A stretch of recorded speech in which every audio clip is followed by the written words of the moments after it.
Na sequência, então, a gente vai ler algumas perguntas do público para que vocês, assim, possam respondê-las.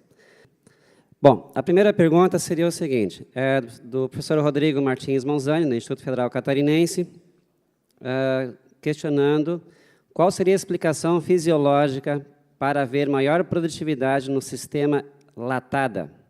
Também, dando continuidade à pergunta, há trabalhos que apontam um sistema de condução ter maior ou menor intensidade de doenças que outro? A questão do sistema de condução, a latada já foi provado que ela produz mais no primeiro ano. O que explica isso é porque o maracujá produz onde pega sol. Então, se você está produzindo num sistema horizontal, toda a incidência solar é absorvida pelas folhas. E, portanto, a planta cresce mais no primeiro ano.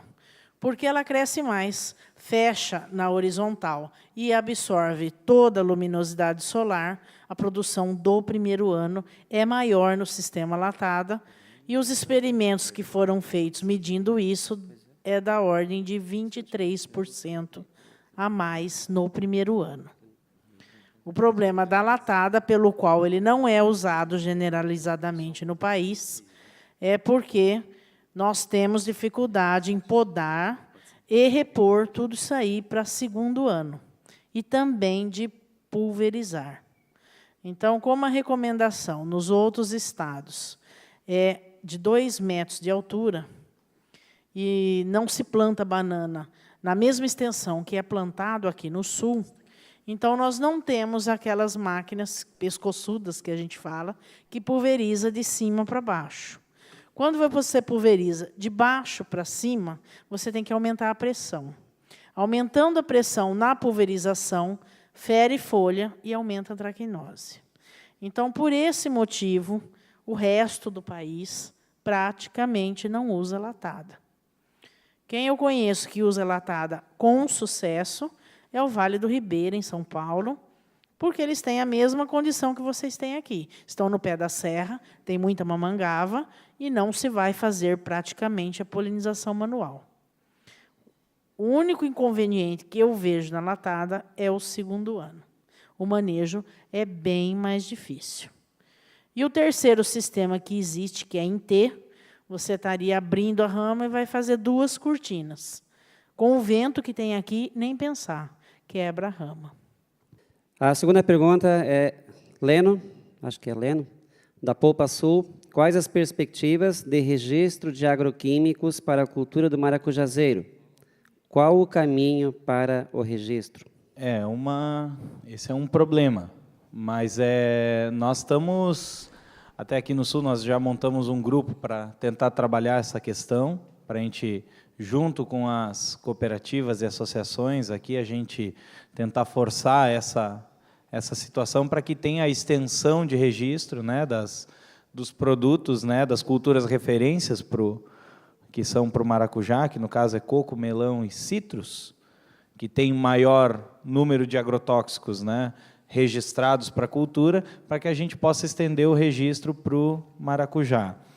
É um trabalho complicado, até a doutora Érica aqui já tem alguma experiência, eles estão trabalhando também, o grupo da Estação Experimental, o pessoal que trabalha com mandioca, tem um movimento nacional e ele não é fácil resolver essa questão. Envolve algumas questões, desde quanto que a gente ingere por dia, a população, na média, daquele composto químico por dia na nossa dieta mediana. Então, se por um acaso um determinado produto, que pode ser muito bom para o maracujá, mas ele já é bastante usado na soja, no milho, em outras culturas que a gente consome bastante, a chance da gente conseguir o registro é muito pequena. Então, porque ele já está sendo consumido em grande quantidade pelo brasileiro todos os dias. Agregar mais um produto para que ele entre na dieta é problema. Esse ano, pelo que eu vi, eu tive conversando com alguns representantes de empresas, tem a perspectiva de aí para o ano que vem ter mais uns 2, 3 produtos, algum fungicida diferente, tem um para bacteriose que está sendo registrado, que é um produto novo, que já está sendo usado na maçã, Agora, é uma questão que a gente tem que ter paciência e não tem jeito. É trabalhar com o que temos, porque a rastreabilidade é uma realidade. Aqui no sul catarinense, os produtores que vendem para os mercados aqui da região já estão sendo cobrados, o Ministério Público tem autuado esses produtores. Então, muitos estão sendo chamados para ajustamento de conduta nesse sentido, não pode utilizar, os técnicos não podem recomendar, o CREA e a SIDASC estão fiscalizando. Então, quem ficar irregular daqui para frente, e já está acontecendo, né, vai começar a ter problemas nesse sentido. Alternativas, acho que começa por um bom manejo, né? Manejando bem, com uma adubação equilibrada, a gente começa a diminuir os problemas da nossa lavoura. Esse é o fundamental, é o princípio da coisa. Posso falar um pouco por experiência? Lá no Rio Grande do Sul, a gente está participando do grupo lá também da olivicultura, né? Tem até um programa estadual, Pro-Oliva, na fronteira do Oeste. E mesmo problema, culturas menores, problemas com falta de produtos registrados, né? A recomendação que tem é pressionem politicamente, né? A nível de organização, e acho que no estado de vocês aqui, a pressão das entidades tem um impacto bastante importante. Então, essa questão, os técnicos estão negociando, estão tentando. A nível de mapa, tem chamo de extensão de uso, que foi falado pelo Petri, mas é assim, para uma cultura com menor expressão, mesmo que essa não é tão pouca expressão, mas é custoso para uma empresa multinacional, não vale a pena fazer o registro específico para tal cultura. Agora, também a nível nacional, está um monte de tempo em discussão dessa questão de extensão de uso, mas vai devagar, vai devagar. Então, muitas dessas partes aqui os técnicos estão lutando, mas algumas vezes precisa ter aí a pressão política de uma categoria que depende daquilo, é seu sustento, e diz, olha, senhor governador, senhor secretário da Agricultura, nós precisamos disso, disso, disso, precisamos que haja isso junto em Brasília. Aí funciona. Muitas vezes, por mais argumento técnico que os técnicos façam, a coisa não acontece. É isso que a experiência que a gente tem visto lá. Aí, quando dói no bolso do eleitor, e isso pode afetar uma possível eleição futura, isso pode fazer com que as coisas aconteçam. Isso que vocês têm que fazer. Nova pergunta. Como fazer rotação de cultura se as estruturas são para 10 ou 15 anos de produção? Direcionada, em princípio, para o Dr. Henrique, mas volto a dizer que qualquer integrante poderá também respondê-lo. Bom, pessoal, é um desafio, realmente. Agora, a gente tem que começar a pensar nesse sistema para que a gente não tenha sempre maracujá em cima de maracujá, porque é um problema. Qualquer monocultivo, qualquer sucessão de cultivo, a gente sabe reconhecidamente que é um problema. Começando, a gente tem que usar algumas culturas como acessórias, e a gente, quem sabe, planejar áreas um pouquinho maiores e a gente deixe pequenos pedaços com algumas outras culturas, com vazio, né, que algum ano a gente não cultive um quarto da área e a gente vá rotando dentro dessa área de estrutura que a gente possa. Talvez esse seja um pensamento. Essa é a ideia que eu tenho como uma das alternativas. Outra coisa, só pelo fato de ter alguma outra cultura intercalar consorciada, já diminui bastante o problema. Ter culturas que possam se utilizar durante o inverno, que é a época que não está produzindo. Então, alguns produtores têm cultivado tomate, pimentão no período anterior e até mesmo durante o crescimento das mudas até chegar no arame. Eles se aproveitam do sistema de irrigação para o maracujá crescer, e aí a gente coloca uma outra cultura, que isso é muito importante para o sistema. Bom, doutora Laura, tem alguma experiência, doutora Neuza, que poderia compartilhar? Eu concordo com o Petri, eu acho que a gente tem que arrumar alternativas, e a experiência que a gente tem nesse sentido é fazer consorciação. Nós plantamos o trigo no inverno e o milheto no verão. Elas não vão ficar até a produção. Na verdade, a função do trigo e do milheto é ser uma outra família que você coloca na entrelinha. O nosso espaçamento entre ruas é de 3 metros.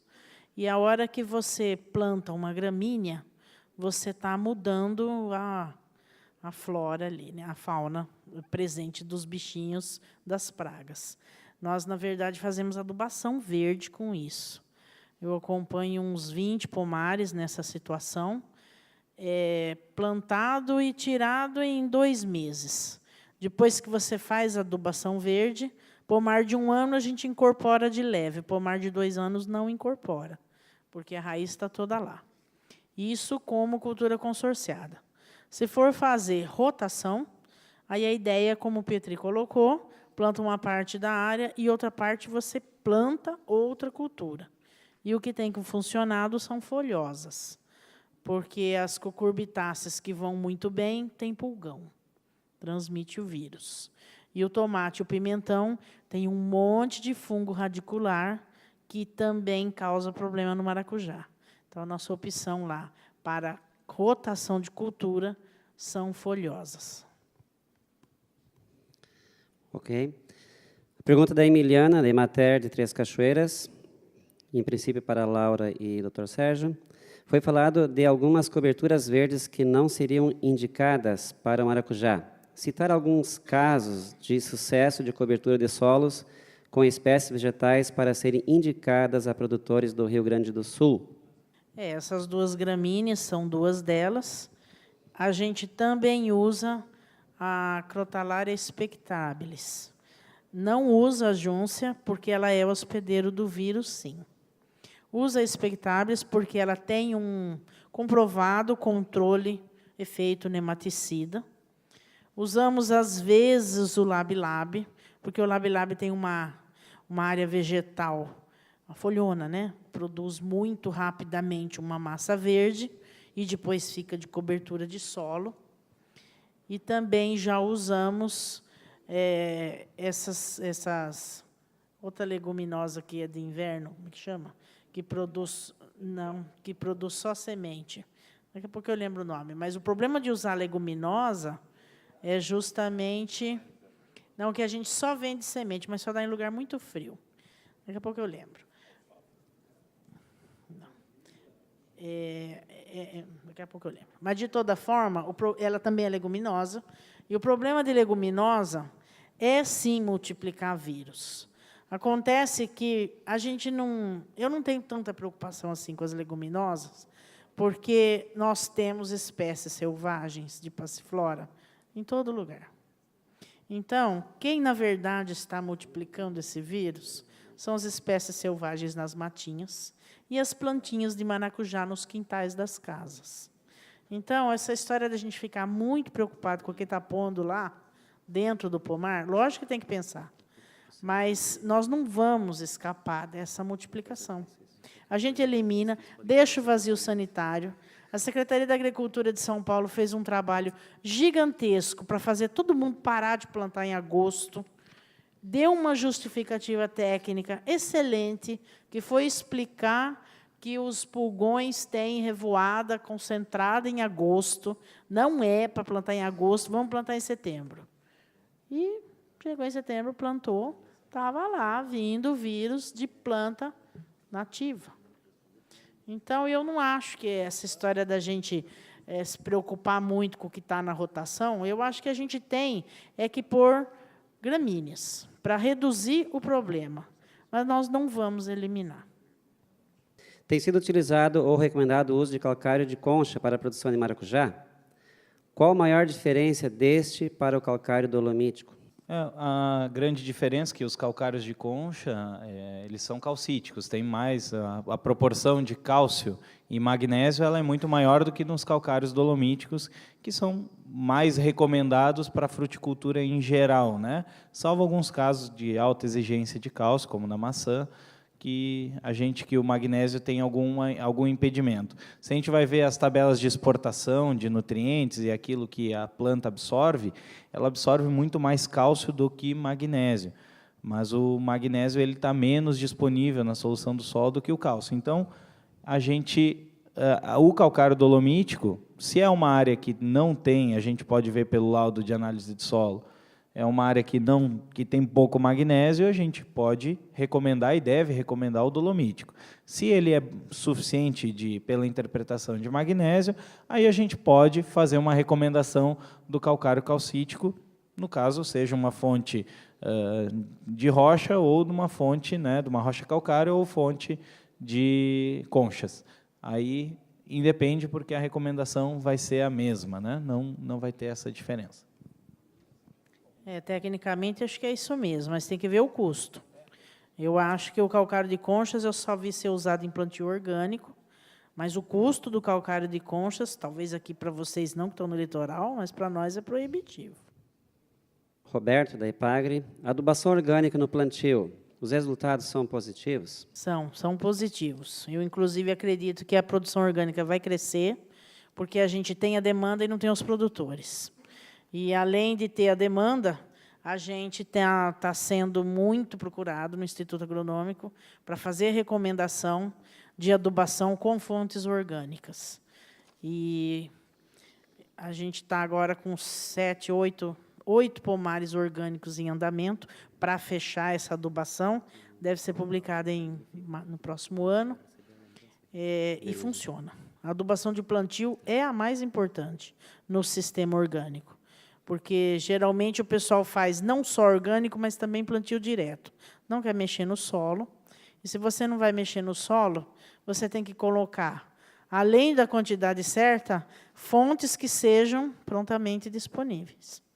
Então, eu acredito, sim, que o plantio orgânico vai crescer. Além de crescer, ele vai exigir de nós, técnicos, respostas que a gente ainda não tem. Então, esses experimentos que nunca se pensou em ver adubação orgânica, hoje tem 8 em andamento. Então, eu acredito a adubação funciona e a gente tem usado o fósforo na base de fosfato de araxá e o nitrogênio esterco. A parte do potássio a gente não põe no plantio, porque não é exigido antes do florescimento. Seguindo, Rodrigo, da Ipagre. A adubação foliar é recomendada? Se recomenda, no máximo, micronutrientes, né? Quando tem alguma probabilidade de deficiência, né? Então, para algumas culturas, nós já temos alguns estudos que mostram que zinco, manganês, boro é eficiente, né? Agora, para o maracujá, eu não conheço algum trabalho assim, que, de fato, mostre eficiência, né?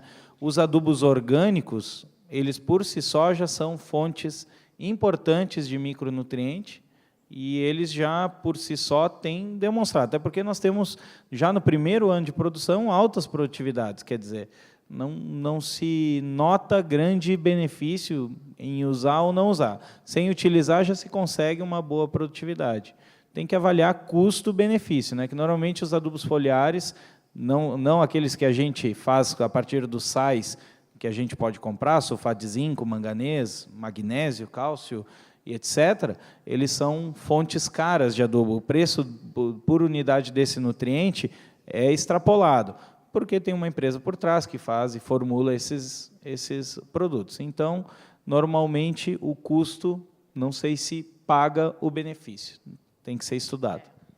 A única experiência que eu tenho positiva de adubação foliar é o uso do CAB, CAB, né? Cálcio e boro. Esse a gente sabe que funciona. Os micronutrientes eu também não acho necessário, porque a gente tem que colocar bastante matéria orgânica no plantio, e qualquer esterco tem muito micronutriente. Então, não vejo necessidade. Agora, o CAB é uma coisa que a gente usa regularmente, porque, normalmente, a maioria dos produtores não põe o calcário necessário no plantio, e depois falta cálcio lá na frente. E, às vezes, não é nem lá na frente, é 5 meses depois. Aí não pode mais mexer no solo, porque não pode afetar a raiz, e a gente usa o CAB. O cálcio, vai repor essa falta do calcário lá atrás e também vai promover a rigidez da casca, porque se não se pôs a quantidade de cálcio suficiente no plantio, o maracujá fica com casca mole, e fruto de casca mole amassa na carga. E o boro é responsável pela fixação dos botões. Então, o CAB é um foliar que é usado regularmente. Nós usamos 4 vezes por ano nos pomares comerciais. Próxima pergunta: qual a experiência com clonagem através de estacas e micropropagação? Délcio Coperja. A gente tem trabalhado com enraizamento de estaca, mas isso só a nível de pesquisa, porque a estaca enraizada, ela produz, num trabalho que a gente realizou lá, em torno de 30% a menos a planta de estaca enraizada e a planta propagada via semente. Então, não compensa. Para melhorar o enraizamento, a gente usa ácido indol butírico a 2.000 ppm. Só isso, não tenho mais informações a respeito disso. O Ademar tem razão. É para manter uma planta, uma matriz muito boa que você não quer perder e não pode cruzar com outra para perder características. Então, se você quiser fazer uma propagação vegetativa, para a produtora, a gente tem um problema adicional, que é a autoincompatibilidade.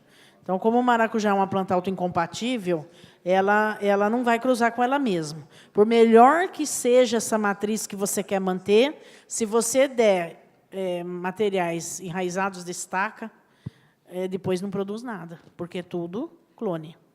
Então, um clone de maracujá não serve para nada comercialmente, a não ser para manter uma matriz muito boa dentro de uma instituição de pesquisa.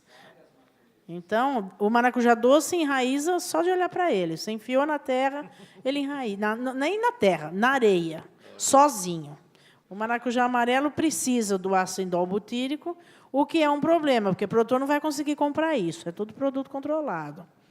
Então, eu acho que a estaquia funciona se você achou uma planta com resistência ao vírus ou se você tem uma planta muito boa. Fora esta condição, não. A propagação de maracujá vai continuar sendo por semente eternamente.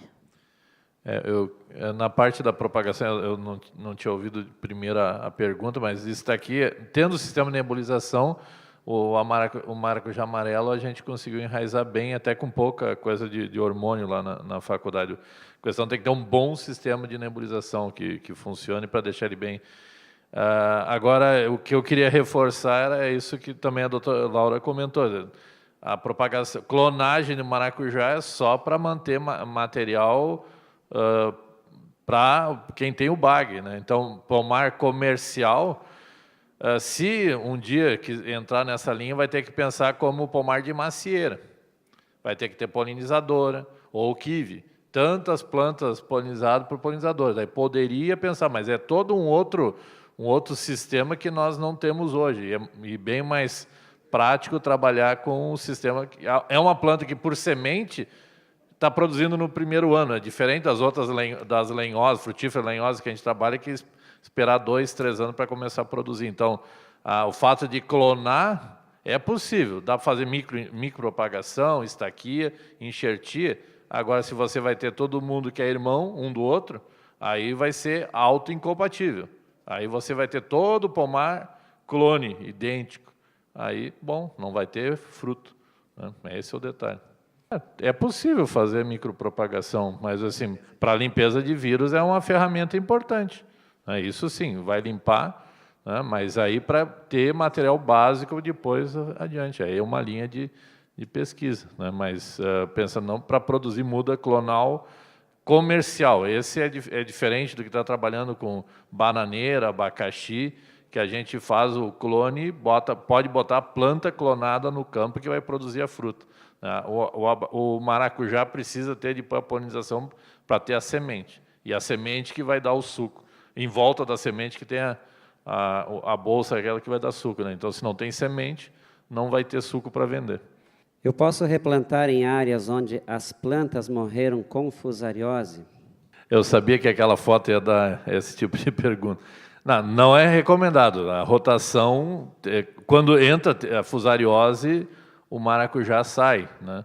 A questão só é assim, que como ele vai normalmente na linha, a gente não sabe quanto que de inóculo tem na região. Normalmente, quando a gente faz o replante no maracujazal sadio, a gente nunca replanta exatamente no mesmo lugar que teve, porque a gente vai, provavelmente, por ter tido aquela massa de raízes da planta antiga, vai ter alguma coisa de micro-organismos ali já, porque eles têm os mutualismos, as associações, tanto de fungos benéficos como os ruins, né? Então, no caso, a gente indica que plante fora daquela mesma posição do anterior, mas que onde tem uma população já comprovada do fusário em alta quantidade, não é recomendado. Aí, nesse caso, os colegas que estão em área com mais tradição, a gente, ali no sul, na verdade, as experiências são pontuais, e agora, aqui nessa região do litoral, está voltando a ser uma área importante para nós, lá no Rio Grande do Sul, né? Então, agora áreas de possível, com um ataque já sede fusária, mas São Paulo, né, que tem tradição de cultivo, né? Então, acho que a Laura. São Paulo tem muita fusariose e é um problema sério. Então, normalmente, a gente não replanta. E o motivo disso é porque já foi provado que esse fungo fica 9 anos no solo. Então, se você encontrou e durante 9 anos você sabe que ele está ali se multiplicando, não tem condição de você plantar de novo na mesma cova. Mas também não tem condição de fazer uma rotação de 9 anos, porque a maioria dos produtores é pequeno produtor. Então, o que a gente tem feito é tira a planta, abre a cova, joga cal virgem, fecha a cova e não planta nada. Deixa as duas do lado fecharem aquele espaço. Agora, até que ponto se faz isso? Até 20% de infecção. Porque o fusário ele é um fungo de solo que desce pela enxurrada. Então, se você tiver esse negócio lá em cima de um pomar em declive, todas as plantas abaixo serão contaminadas rapidamente. Então, depende do nível de infecção e da posição em que este fusário apareceu. O que faz para conviver? Quando você não tem mais área para mudar, é enxertia. Existem umas localidades no oeste do estado de São Paulo que tem muito problema com fusariose, e eles usam porta-enxertos que são imunes. Funciona, a enxertia pega bem, a enxertia hipocotiledonar, é fácil de fazer. O problema são os porta-enxertos, porque produzir a semente desse material, que é um material selvagem, eles são péssimos de nascer, tem dormência. Então, você precisa plantar 5.000 sementes para fazer 800 cavalinhos. Aí, quem é que vai fazer essas 5.000 sementes? Durante algum tempo, fui eu. Hoje eu não faço mais, porque eu não tenho mais mão de obra.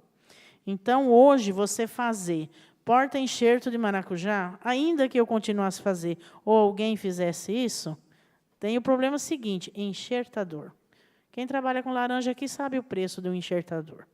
Então, eu, pessoalmente, como engenheiro agrônomo, eu posso dizer, enxertia em maracujá funciona, tem porta-enxerto imune e pega por enxertia hipocotiledonar. Mas, acompanhando o pomar, eu diria assim, não funciona, porque ninguém vai pagar um enxertador para uma planta que vai ficar 2 anos em campo. Darlan Epagre, quais medidas podem ser feitas do ponto de vista legal para regular ou minimizar os efeitos da virose no maracujazeiro a nível do estado de Santa Catarina? Bom, em nível legal, pode fazer o que foi feito pela Secretaria da Agricultura lá em São Paulo. O Narita está aqui presente, ele é um técnico nosso de um dos polos de pesquisa, e, a partir do desenvolvimento das mudas altas, a Secretaria da Agricultura fez a recomendação de só se plantar mudas altas nas regiões com virose. Não se planta mais mudinha. E, ao mesmo tempo, vazio sanitário em agosto.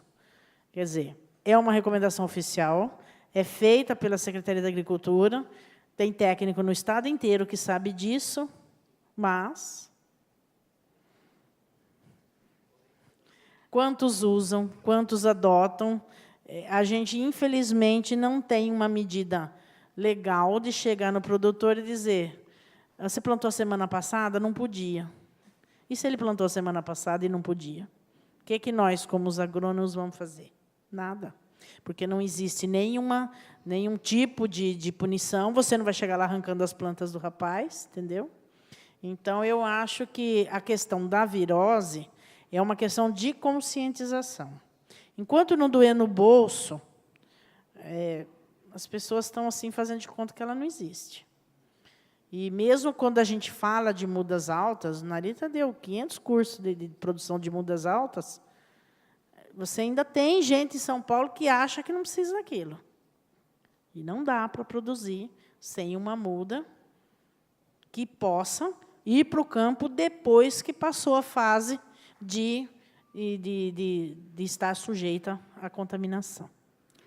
Bom, outra medida é a questão de não comprar muda de regiões onde tem o vírus. Então, preferencialmente, fazer suas próprias mudas na região onde o vírus não está presente. Uma dúvida que sempre perguntam é se o vírus passa pela semente. Até agora, pelo menos a informação que a gente tem, é que isso não ocorre. Mas, mesmo assim, não se recomenda nem pegar semente de local com problema da virose.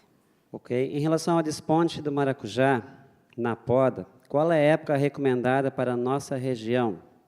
Assim, pelo que a gente tem estudado, né, dos últimos tempos, a poda, principalmente do primeiro para o segundo ano, acredito que seja essa a pergunta, eu acredito que fazendo muito cedo, se, por exemplo, pega um inverno quente, que nem foi esse, ela vai produzir muita folha e só depois vai induzir a floração, né? Então, acredito que fazer na saída do inverno, no meio do inverno, seja muito cedo. Eu recomendaria começar já lá para o meio de agosto de fazer esse desponte para fazer a renovação. Não acredito que muito cedo traga tantos benefícios assim. Até porque no inverno vem o frio, a planta recebeu uma poda, e ela naturalmente não é de ser podada, ela é uma planta que ocupa grande espaço, né? Então, ela não, tanto que as gemas basais dela têm pouco vigor. Então, se eu faço uma poda muito cedo, vai matar bastante plantas até mesmo, né? Então, eu, como indicação preliminar, né, não temos ainda nenhum estudo nesse sentido, recomendaria, se fosse dizer, uma poda um pouco mais tarde, um pouco antes de começar a primavera, no máximo, né? Anteciparia, no máximo, a meados de agosto. Vocês têm mais experiência, talvez pudessem me ajudar a responder. Bom, a experiência que a gente tem lá é que não existe a data de podar maracujá. Tem ano que poda e tem ano que não poda. O que determina se a gente vai podar ou não vai podar é o preço lá do Ceasa. Então, funciona assim. No ano que não tem frio, a planta vai crescer, crescer, crescer, crescer, dá esse monte de folha. Aí, o que a gente olha? A gente olha qual foi o sistema de condução que o produtor usou. Se a gente percebe que o morão está arriando, o arame, então, já tem o barrigão, ele vai ter que podar, porque senão aquele negócio vai estourar, ele não vai colher nada, porque maracujá no chão ninguém colhe. E tem a questão do preço. Tem ano que a gente simplesmente não poda porque quer colher em dezembro, porque o preço de dezembro é maior. Então, tem anos que você vai agir como agrônomo, tecnicamente, todo maracujá deveria ser podado. Ele não produz em ramo velho. O ramo do ano passado não produz mais. Então, se eu fosse usar só a recomendação técnica, eu ia dizer, pode todos os anos no início da primavera. Mas o agricultor não está lá brincando, ele está lá para ganhar dinheiro. Se ele quer ganhar dinheiro, a primeira coisa que ele vai olhar é o preço do Ceasa. Aí ele vai olhar o preço do Ceasa e vai falar, bom, que mês que eu preciso de fruto? Se podar, atrasa. Então, a gente não pode esperar demais, porque atrasa. Se podou além de 10 de setembro, você não colhe nesse ano, só em janeiro. Se você podar antes, aí vem uma ventania, uma semana de chuva, que nem nós estamos tendo aqui, entra fungo até enjoar. E tem o preço do Ceasa. Então, eu acho que a decisão de podar maracujá é a mais difícil que tem. E você não fala isso para 10 produtores, você fala de um por um. Depende do dia que da força lá do sistema de condução, se vai aguentar o peso ou não vai, e aonde que o cara entrega. Porque, se ele entrega no Ceasa, ele tem um boletim mensal e um semanal. Ele sabe que semana que ele tem que entregar. Agora, se ele entrega na sorveteria da esquina, que vai guardar congelado num freezer, pode entregar qualquer dia, que tanto faz. Quais as diferenças básicas na adubação e formação, na adubação de formação e de frutificação do maracujazeiro? Luiz. Bom, a diferença básica é que a de formação você carrega em nitrogênio, porque a planta tem que crescer.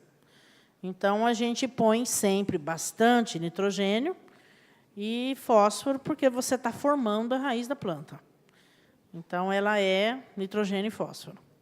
E quando você passa de 100 dias de idade, 120, dependendo da época que você plantou, você já está apto a florescimento. Se tiver as 12 horas de luz, sua planta entrou em florescimento, aí precisa de potássio. Então, a adubação de produção, ela é NPK, e, normalmente, numa proporção de 1 nitrogênio para 2 potássio. A gente fazia 1 para 1, há uns 20 anos atrás. Hoje não faz mais, porque ninguém quer folha.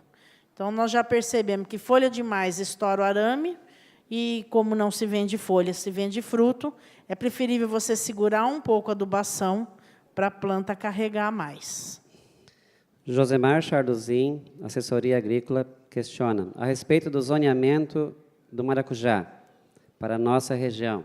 A preocupação dele é em relação ao seguro agrícola, né, seguro da lavoura. Se tiver, onde que ele consegue? Oficialmente ele não tem, não desconheço.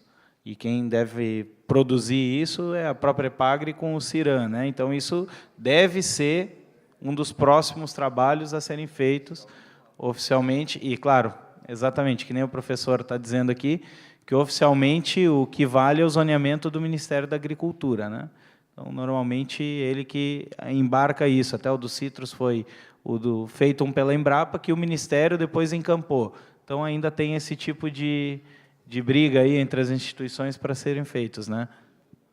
Até na experiência com o Citrus no Rio Grande do Sul, tinha um colega que cobrava o zoneamento oficial do mapa e se plantava em várias regiões já tradicionais e cultivo do Citrus, e se pediu fazer o zoneamento, e quando veio o zoneamento do mapa, nem todas as áreas fecharam com o que já tinha sido feito com a Embrapa, Emater e URGS junto, do zoneamento climático, e saiu alguns municípios que cultivavam citros, que ganhavam financiamento do Banco do Brasil, ao ter o zoneamento oficial do mapa, não podiam cultivar e o banco não deu mais financiamento. Foi o tiro pela culatra. Ao não ter o zoneamento oficial, por ter tradição de cultivo em alguns municípios, os financiamentos estavam acontecendo normalmente. No momento que passou a ter o oficial do mapa, aí o pessoal, vários municípios do Alto Uruguai foram cortados fora do financiamento. Tiveram que pleitear 50 municípios passarem a ser incluídos, porque tinha cultivo e alguém lá, sei lá, calculou por uma isoterma lá que daria ter uns 5% mais de risco de geada, estava em área inapta para citro, porque é inapto ou apto, não tem meio termo, não é que a gente faz lá que é um pouco tolerado, mais ou menos, mas não, aquilo é apto e inapto, e esse é o zoneamento oficial do mapa. E aí, com os sítios lá, 70 municípios tinham ficado fora da possibilidade que tinham tradição de cultivo, né? É uma área de risco? É, né? Porque de vez em quando dá um frio um pouco mais forte e pega a florada e não dá produção. Mas outros anos, em geral, produz bem, porque está nessa zona limiar, né? Então, tem que cuidar um pouco. Algumas vezes a regra vem contra a gente.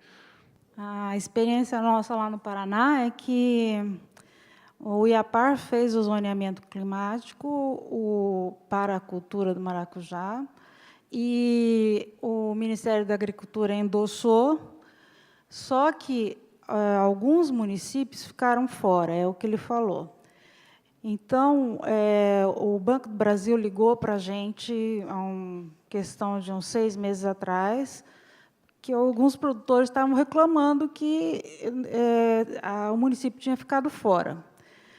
E o município ficou fora porque o zoneamento foi feito de forma macro. Então, não contemplou os microclimas dentro dos municípios. O município todo fica inapto. E, às vezes, tem alguns o município, às vezes, é grande, tem alguns microclimas que é possível plantar. Então, foi solicitado ao IAPAR que, se pudesse refazer, de uma forma um pouquinho mais refinada, o zoneamento, para que os produtores pudessem ser contemplados. Claro, não vamos fazer para que os produtores sejam contemplados, mas que, pelo menos, seja feito de forma mais detalhada. Eu acho que esse é o caminho. Por exemplo, Sombrio, que hoje é a maior área de produção de vocês, está totalmente fora do zoneamento. E eu não concordo com isso.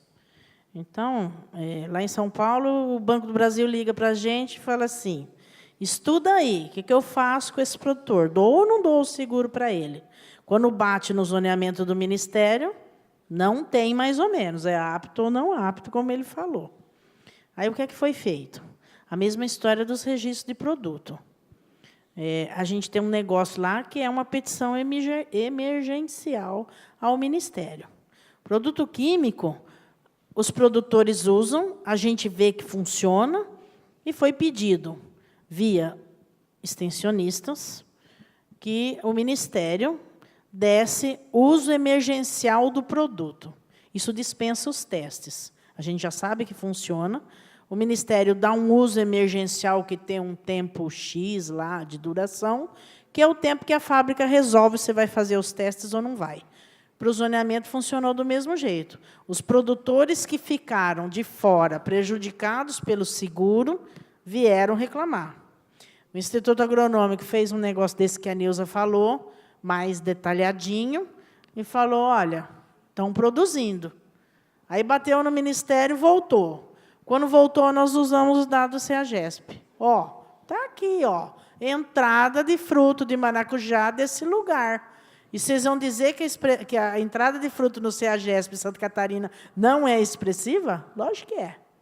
Quando você comprova que faz 3 anos que você está dando entrada no CEASA de X toneladas eu quero ver quem é o agrônomo que vai dizer: mas lá não produz. Aí sai um negócio que é como se fosse um atalho aí, e do atalho chega no que a gente precisa, muda o zoneamento. O que manda é dinheiro, certo? Então, é evidente que eles vão fazer testes para registrar um produto para soja, não para 50 mil hectares de maracujá. Acontece que existe um negócio que chama valor agregado do produto, eu acredito nisso. Então, para você registrar para um treco para soja lá em Goiás, vende-se um horror. É lógico que eles vão fazer. Mas existe hoje uma preocupação até do governo federal de que a agricultura familiar é alimento. E nós estamos nesse segmento, é alimento. Eu não vou dizer para vocês que maracujá tem a importância de arroz e feijão, mas eu acho que, pela via agricultura familiar, que está em destaque, pela via alimento, a gente tem que tentar. Concordo com você, faz aí de 99 para cá uma data. Então, mas essa data não foi suficiente para registrar 40 produtos. Mas tem sido suficiente. Por exemplo, o Lebaicide saiu do mercado o ano passado. Para nós foi uma rasteirona, porque a gente usava o Lebaicide para o percevejo, para a mosca das frutas e para a mosca do botão floral. Nossa, o que vai fazer agora ser o Lebaicide? Quem pôde saiu do país, comprou fora, trouxe. Um dia acabou. E aí, o que nós vamos fazer sem Lebaicide? Pedimos um registro emergencial. Se vai sair ou não, não sei. Mas, enquanto está em vias aí vem o que o Sérgio falou, política. Você tem que chegar na Secretaria da Agricultura e falar: Tá vendo? Tá vendo? A nossa região aqui tem importância para isso. E aí? É o outro meio, é o jeitinho brasileiro, mas tem que pressionar de baixo para cima também. Mais um questionamento de Sandoval, da EPAGRE. A preocupação dele é em relação ao uso contínuo de cama de aviário, que, segundo ele, tem trazido grande desequilíbrio, principalmente com o nutriente fósforo, que tem se mostrado com índices acima do normal, em torno de 200 milimol por decímetro cúbico, é isso? Questão do qualquer adubo orgânico, seja qual fonte for, se a gente usar sempre a mesma, nós vamos ele vai ter boas características e algumas características nem tanto desejáveis. Ele é complexa a formação, né? A quantidade de nutrientes, né? E a relação entre eles na sua formulação natural. Então, aquilo que ele tem de bom, por exemplo, bastante nitrogênio, bastante fósforo, a gente vai estar ressaltando, né? E todas as vezes usando sempre o mesmo, nós vamos estar ressaltando isso, até chegar a um ponto que se torna excessivo, que nem o Sandoval falou. Quer dizer, se existem outras fontes de adubos orgânicos, a recomendação é que a gente possa usar outros, com características diferentes, para que a gente possa estar equilibrando a nossa produção, e não sempre o mesmo produto. Várias experiências com o mesmo composto orgânico, com o mesmo adubo orgânico, onde algumas áreas se usaram sistematicamente sempre a mesma, com as mesmas doses, repetidamente, traz problemas.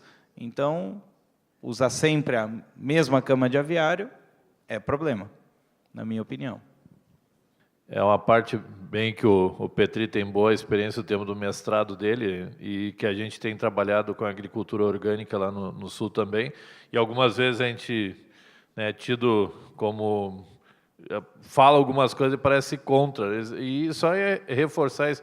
A gente tem que trabalhar com o material orgânico também conhecendo a composição dele e tudo que é em excesso desequilibra, né? Então, se esse é o composto que é mais utilizado aqui, é só ele, vai desequilibrar nesse nutriente, né? Nós lá estávamos com excesso de outros nutrientes naquele que a gente estava usando em determinado experimento, que era o volume que o pessoal tinha para descartar. E aí o problema é, muitas vezes, quando o pessoal bota o produto como descarte e não como adubo.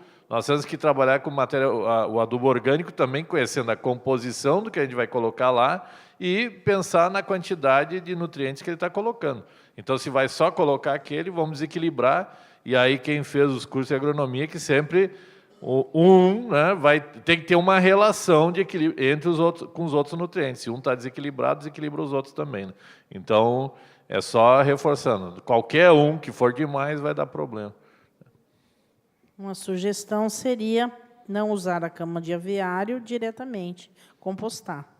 Porque uma vez que você faz o composto, você reequilibra aquilo ali, acrescentando o que falta ou tirando o que sobra a partir da lixiviação, né? Agora, fósforo é mais difícil, porque fósforo é imóvel no solo, então tirar não vai, tem que acrescentar o que complementa. Agora, a gente gostaria, então, de agradecer ao professor Nestor pela mediação, muito bem feita, demanda de perguntas grande. Agradecer a doutora Laura, a doutora Neuza, o doutor Henrique, o Sérgio, por darem a sua contribuição muito bem, todos os palestrantes. E agora, então, o Henrique participou da mesa, é também coordenador do evento, ele vai entregar uma lembrança para cada um dos palestrantes. Ele, como coordenador, não ganha, tá? Ele só entrega. E também para o coordenador da mesa redonda. A gente agradece a todos pela atenção e pedimos, então, uma salva de palmas para toda a mesa. Então, agora a gente dá uma caminhadinha para espantar o cansaço e às 18h30 a gente inicia uma rápida cerimônia de abertura para depois o coquetel com produtos da agricultura familiar e vinho Goethe. Obrigado a todos.